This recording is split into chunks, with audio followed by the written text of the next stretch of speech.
인도하여 주시옵소서. 예수님의 이름으로 기도드립니다. 아멘.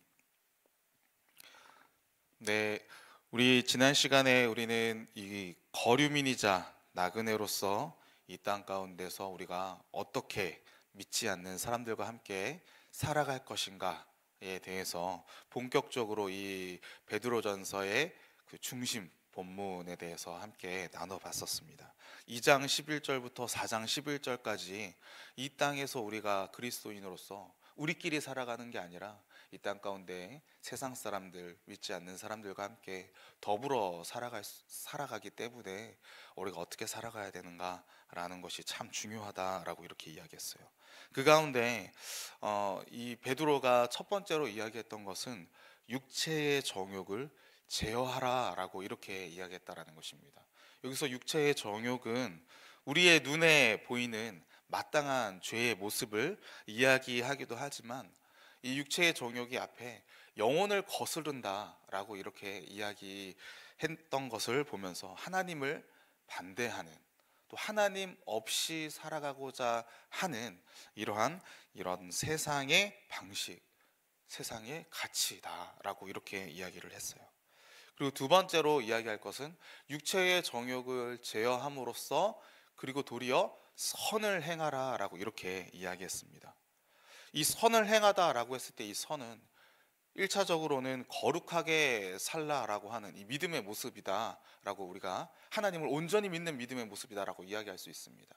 하지만 그 하나님을 온전히 믿는 그 믿음의 모습이 우리의 삶의 모습으로, 형태로 나타날 때는 어떤 모습이었습니까?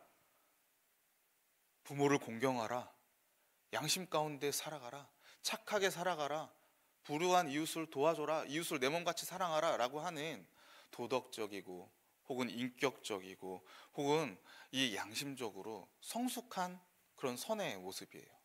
그리고 이 모습은요, 믿지 않는 사람들도, 이 세상의 사람들도 선한 행동이야 라고 말하는 그러한 모습과 형태, 그 모습과 똑같은 모습이다라는 거예요. 추구하는 선의 모습이다라는 것입니다. 이 말은 뭐냐? 우리가 하나님 앞에서도 믿음의 모습을 보여주고 선한 행실로 살아가야 되지만 동시에 이방인 앞에서도 이방인들이 생각하기에 그리스도인들이 선하네 라고 이렇게 인정할 수 있을 정도로 우리가 살아가야 된다라는 거예요. 왜 그렇습니까?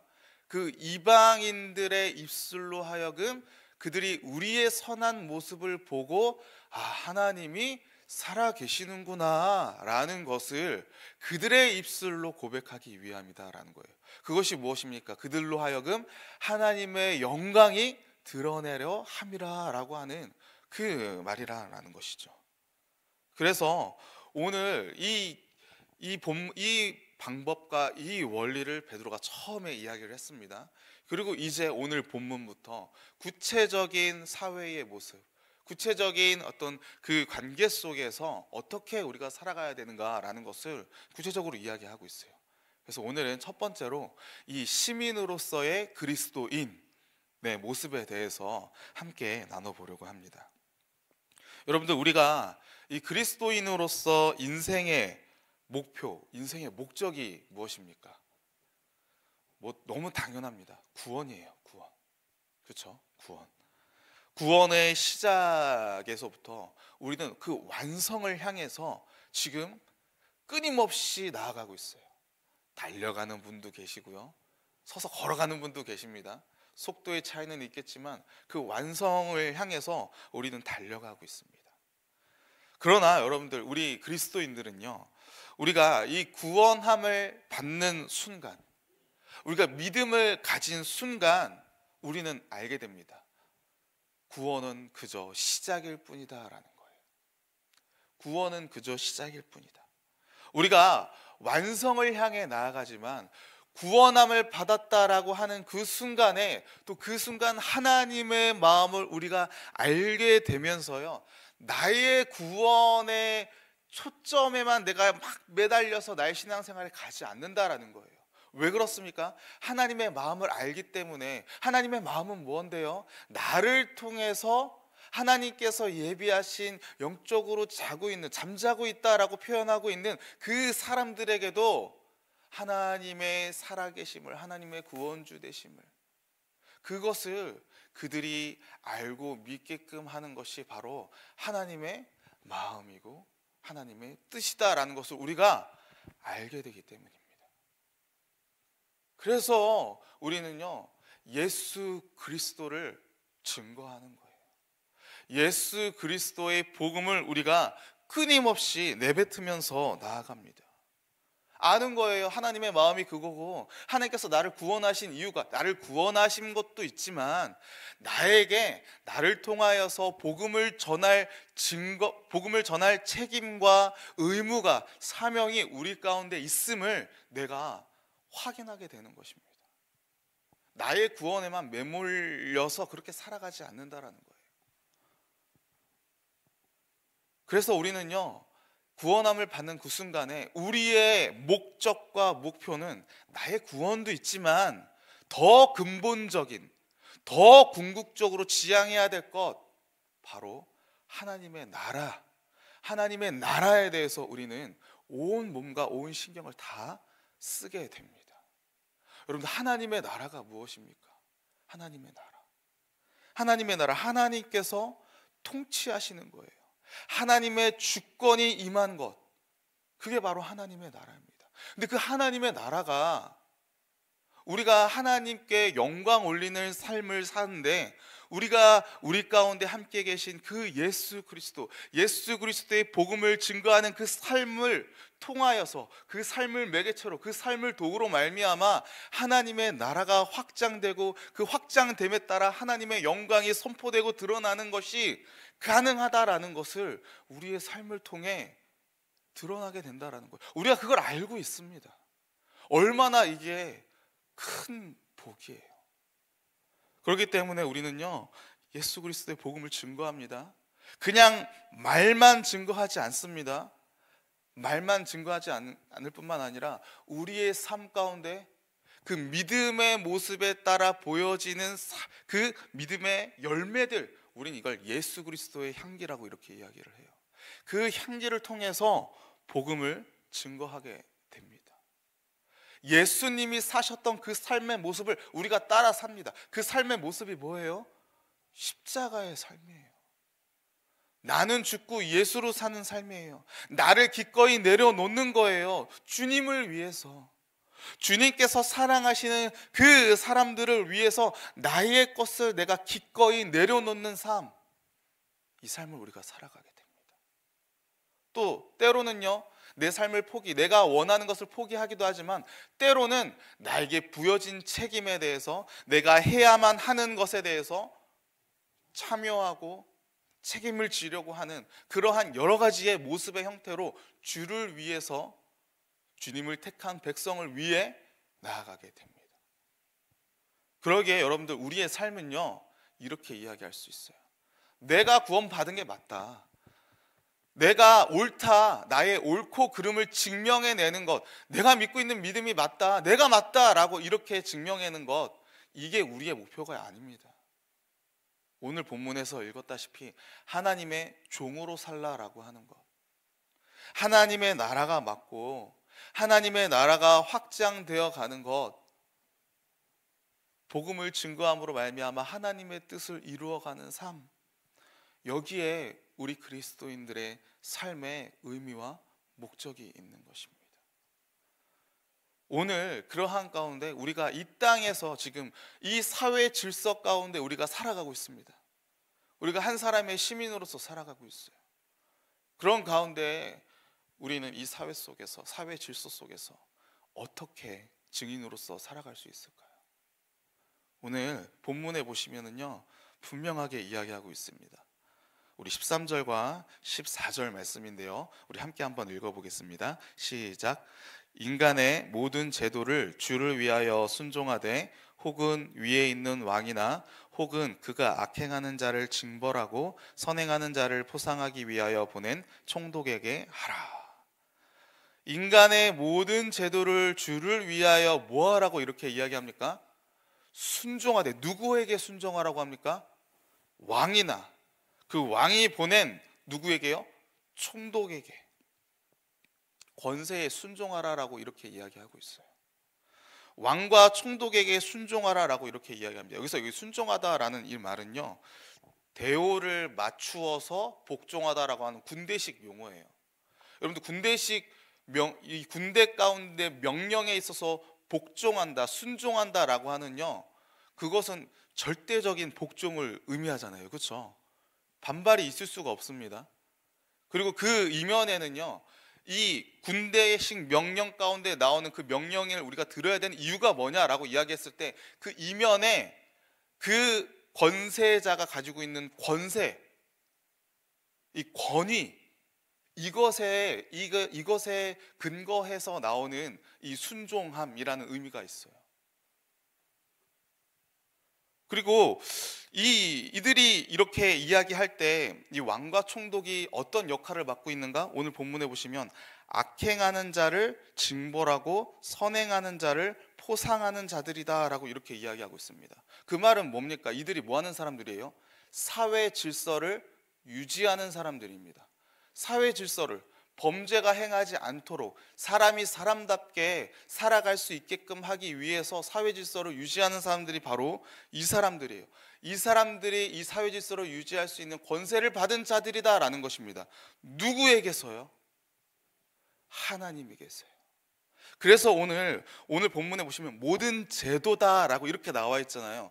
제도, 법, 법령, 질서, 이러한 단어를 의미하는 건데, 이게 헬라어로 크티조라고 나와 있습니다. 이게 무슨 말이냐면 피조물이라는 말이에요. 이상하지 않습니까? 피조물. 하나님께서 창조하신 창조물이라는 이러한 의미 가운데 썼을 때 크티조라는 말을 써요. 근데 오늘 모든 제도라는 단어를, 이 단어가 크티조로 되어 있어요. 이 말은 하나님께서, 사람이 이 질서와 법을 세웠지만 궁극적으로는 이 질서와 법이 이면에 그 권세가 누구로부터 나온다라는 거예요? 하나님의 주권으로부터 나온다라는 것입니다. 하나님의 주권으로부터 나온다라는 거예요. 하나님께서 이 땅에 하나님의 형상대로 지음받은 자들이 이 사회 질서 가운데 살기 위해서 권세자들에게 권세를 주었음을 우리가 알아야 된다라는 것입니다. 인정해야 된다라는 거예요. 거기에 순종하라라는 것입니다. 그래서 로마서에서 이것을 분명하게 이야기하고 있어요. 로마서 13장 1절과 2절 말씀인데요, 제가 말씀드리겠습니다. 각 사람은 위에 있는 권세들에게 복종하라. 권세는 하나님으로부터 나지 않음이 없나니 모든 권세는 다 하나님께서 정하신 바라. 그러므로 권세를 거스르는 자는 하나님의 명을 거스름이니 거스르는 자들은 심판을 자취하리라. 모든 권세는 누구로부터 나왔다라고요? 하나님으로부터 나왔다라는 것입니다. 그러기에 여러분들, 그래서 우리가 위정자들을 위해 기도하는 거예요. 그래서 우리가 권세자들을 위해서 기도하는 거예요. 그러한 가운데 우리가 이 정부, 이 나라, 국가가 무신론적이다, 하나님 믿지 않는다, 무신론적인 사회다라고 해서 우리가 적대할 필요는 없다라는 것입니다. 적대할 필요가 없어요. 왜요? 그 권세, 사회 질서를 유지하기 위한 이런 창조 질서 가운데 하나님께서 권세자들에게 권세를 주셨기 때문에, 우린 그걸 알고 있기 때문에요. 심지어 예레미야서에서도 이렇게 이야기합니다. 예레미야서 29장 7절에 너희는 내가 사로잡혀 가게 한 그 성읍의 평안을 구하고 그를 위하여 여호와께 기도하라. 이는 그 성읍이 평안함으로 너희도 평안할 것임이라. 잡아간 성읍인데 그 성읍을 위해서 기도하라고 이야기를 합니다. 그러기에 여러분들, 우리가 국가를 위해서 기도를 해야 돼요. 나라를 위해서 기도를 해야 돼요. 나라를 운영하는 위정자들과 권세자들을 위해서 기도해야 됩니다. 그들이 어떻게 운영하는 것, 하나님의 뜻대로 그들이 운영하도록 우리가 기도해야 되는 거예요. 그리고 우리가 하나님을 경외하는 것처럼 하나님께서 그 권세자들에게 권세를 맡겨두셨기 때문에 우리는 그들을요 존중해야 됩니다. 존중해야 돼요. 그런데 우리는 여기서 궁금한 점이 나옵니다. 무조건 복종해야 됩니까? 이런 말이 분명히 나오지 않겠습니까? 권세자들과 위정자들이 잘못된 모습으로 가고 있는데, 하나님의 뜻과 반대대로 가는 모습을 갖고 있는데, 그럼에도 불구하고 하나님, 우리가 순종해야 됩니까? 복종해야 됩니까? 라고 이런 질문이 나올 수밖에 없는 것이죠. 그래서 오늘 본문 가운데 뭐라고 이야기하고 있습니까? 오늘 본문 13절에 인간의 모든 제도를 누구를 위하여 순종하되라고 이렇게 이야기합니까? 주를 위하여 순종하라라고 이렇게 이야기하고 있습니다. 여러분들, 하나님께서 권세자들에게 권세를 주신 것이 주심으로 말미암아 사회의 질서를 잘 지키게 됨으로써 하나님의 영광을 드러내기 위함이다라는 거예요, 결국에는요.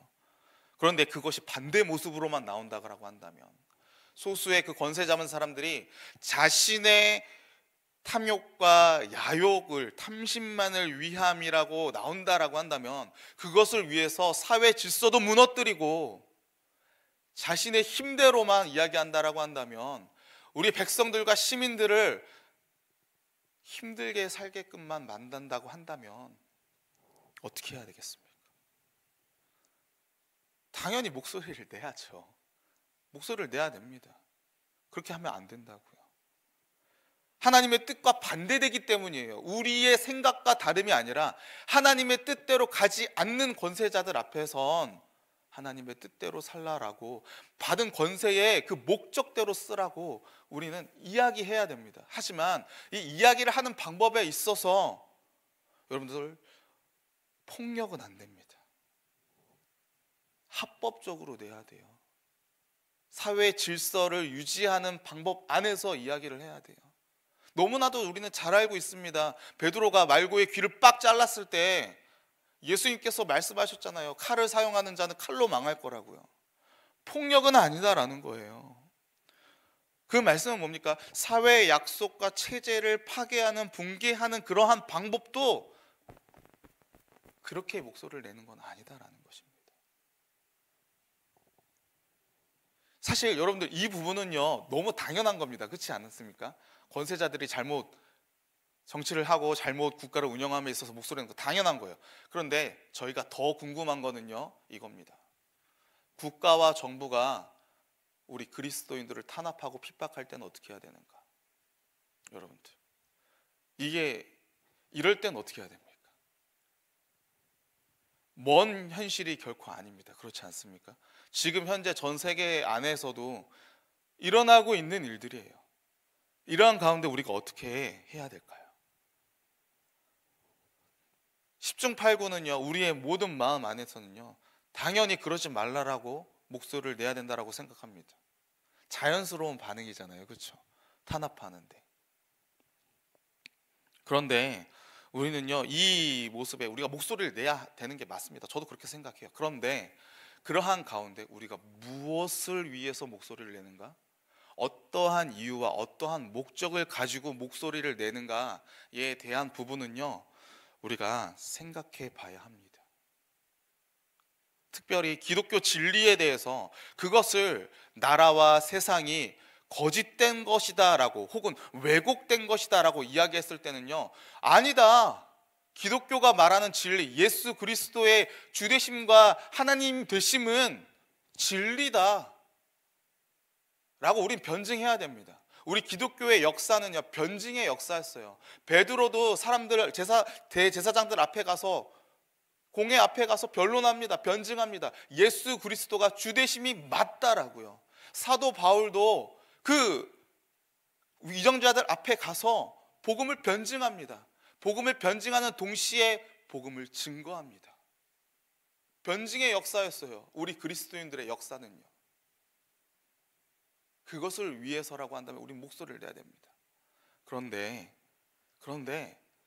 기독교를 탄압하고 억압하는 이러한 과정 가운데 혹시 우리의 개인의 신앙의 불편함 때문에 내가 고통받는 것이 그냥 힘들어서, 견디지 못할까 봐 힘들어서 라고 이러한 이유를 막기 위함이라고 한다면은요 우리는 예수님의 모습을 한번 생각해 봐야 합니다. 예수님께서 십자가에 죽으시고 나아가실 때 그 로마 군병의 그 압제 가운데, 그 핍박 가운데, 그 고문 가운데 예수님 저항하지 않으셨어요. 받아들이셨습니다. 왜 핍박하느냐, 내가 무슨 죄가 있길래 라고 항변하지 않으셨어요. 받아들이셨습니다. 왜요? 그들이 핍박하는 것이 자연스럽기 때문입니다. 하나님을 믿지 않기에 하나님 없이 살아가는 것이 맞다라고 생각하고, 도리어 하나님이 있음을 그 마음 가운데 자연을 통해서 알고 있음에도 불구하고 그것을 거부하고 미련한 마음, 어두워진 마음 때문에 박해하는 것입니다. 핍박하는 건 자연스러운 당연한 부분이었어요. 그래서 주님 받아들이셨습니다. 심지어 제자들에게 이전에는 말씀도 하셨어요. 나를 믿되 십자가를 지게 될 때에 무엇을 겸하여서 받는다고 말씀하셨습니까? 박해를 겸하여서 받을 것이다 라고 말씀을 하셨어요. 그리고 초대교회 성도들은요, 그 말씀을 받아들이고 순종했습니다. 로마의 핍박과 박해에 초대교회 성도들이 공격적으로 대항하지 않았어요. 그저 자신들이 믿고 있는 예수 그리스도 그 복음을 변증했을 뿐입니다. 이미 승리하신 예수 그리스도를 의지하고 믿으며 그들은요, 그저 주님 앞에 기도하며 인내했습니다. 요한계시록의 말씀이 다 그러한 내용들 아닙니까? 복음서 가운데 예수님께서 그 막판에 마지막 환난 가운데 나올 모든 말씀 다 인내하라는 말씀 아닙니까? 그리고 순교했어요. 비참합니다. 하지만 우리는 그 교회 역사가 어떻게 이루어져 왔는지 우리 알고 있어요. 핍박과 박해로 때문에 교회가 무너지지 않았습니다. 도리어 교회는, 하나님의 나라는 그 핍박과 박해를 통해서 더 확장되어 나갔어요.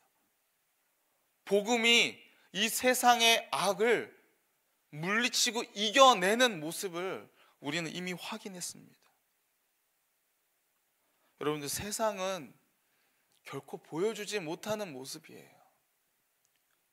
자기의 목숨이 걸린 것에는 자신의 목숨을 걸고 대항하는 게 이 세상의 원리입니다. 이 세상의 이치예요. 하지만 그리스도인의 시민의 모습은 내가 죽더라도 주를 위해 죽는다라는 것입니다. 내가 목소리를 내더라도 주님을 위해 낸다라는 거예요. 주님의 진리가 왜곡되는 것을 참지 못하게, 하나님의 이름과 하나님의 나라와 하나님의 영광이 더럽혀지는 것을 못 참기 때문에 목소리를 내는 게, 그게 그리스도인들의 모습이다라는 것입니다.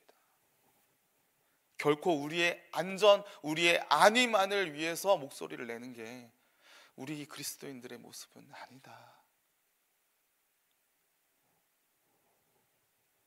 여러분들, 우리가 어떻게 살아가게 되겠습니까? 물론 여러 가지 성경 해석과 여러 가지 견해를 가지신 분들은요, 여러 가지 방법을 이야기할 수 있습니다. 한국 기독교, 더 나아가서 전 세계 기독교에 대해서 세계적으로 배척하고 싫어하고 있는 이 시대입니다. 이러한 시대 가운데 우리가 세상 안에서 믿지 않는 자들에게 그리스도의 모습을, 예수 그리스도의 모습을 전해야 할 것인데 어떻게 전해야 되겠습니까? 그들이 할 수 없는, 그들이 더 성숙하다라고 하는 그 모습을요, 우리가 보여줘야 되는 거예요. 오늘 베드로가 이야기하는 모습이 그 모습이지 않겠습니까? 그들조차 선하다라고 생각하는 그 모습을 우리 그리스도인들이 더 보여주는 것입니다. 저는 믿음 가운데 이 말씀을 놓고 확신합니다. 우리가 세상이 보여주지 못하는 그 성숙한 시민의 모습을, 그리스도인들만이 할 수 있는 시민의 모습을 우리가 보여준다고 할 때 반드시 말씀대로 될 거예요. 그 말씀은 어떤 말씀이겠습니까? 오늘 15절 말씀입니다. 우리 함께 한번 읽어보겠습니다. 시작. 곧 선행으로 어리석은 사람들의 무식한 말을 막으시는 것이라. 기독교를 향하여서 작은 죄도 확대하고 소수의 죄도 다수인 죄처럼 일반화시키는 그런 모습들, 이유 없는 비방들, 이러한 것들이요 사그라들 줄로 믿습니다. 우리 교회가, 우리 그리스도인들이 이 사회에 불필요한 집단이 아니라, 정말로 이 편협한 집단들이 아니라 이 사회를 이롭게 만들고 더불어 살아가는데 필요한 사람들이구나라는 모습이 우리의 성숙된 시민의 모습으로, 선행의 모습으로 나아가게 될 때에 이루어질 거라고 믿습니다. 그를 통해 그들의 입술 가운데 하나님의 살아계심을 그들이 고백하게 될 줄로 믿어요. 저와 여러분이 오늘 삶 가운데 그렇게 쓰임받게 되기를 간절히 소원합니다. 그런 가운데 오늘 본문 16절 17절 말씀 우리 함께 한번 읽어보겠습니다. 시작. 너희는 자유가 있으나 그 자유로 악을 가리는 데 쓰지 말고 오직 하나님의 종과 같이 하라. 묻 사람을 공경하며 형제를 사랑하며 하나님을 두려워하며 왕을 존대하라. 아멘. 저와 여러분이 가지고 있는 이 자유를요, 나의 옳고 그름을 나타내서 악을 분별하는 것도 참 중요하죠. 하지만 그것보다 하나님의 종으로서 하나님의 마음을 알고 이 땅 가운데 무사람이라고 이야기한 파스예요. 모든 사람들을 우리가 공경하고 존경하고 그 가운데 선대함으로 말미암아 하나님의 사랑하심을 드러내며 전하며 하나님의 영광을 드러내는 그 복된 삶이 오늘 저와 여러분들의 삶 가운데, 우리 백향목 교회 가운데 있게 되기를 주님의 이름으로 축원합니다. 함께 기도하겠습니다.